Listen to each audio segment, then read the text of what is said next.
তো গাইস আমরা আজকে শিখবো ইউটিউবে কাউন্টডাউন, এই সাবস্ক্রাইব বাড়লে কাউন্টডাউন কি করে হয়। তো গাইস এইটা আজকে শিখবো গাইস। তো যারা পেজে নতুন আছো পেজটাকে লাইক কমেন্ট সাবস্ক্রাইব করো। তো গাইস সবচেয়ে প্রথমে আমরা খুলে নেব ক্রোম ব্রাউজার। খোলার পরে সার্চবারে গিয়ে আমরা youtube.com সার্চ মারবো।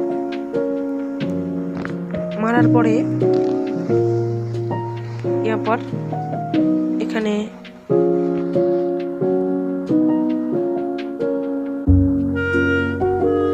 কিছুক্ষণ টাইম লাগবে। টাইম লাগার পর এখানে তোমার প্রোফাইলে ক্লিক করবে। ক্লিক করার পরে এখানে ওয়াইটি স্টুডিও 2 সেকেন্ড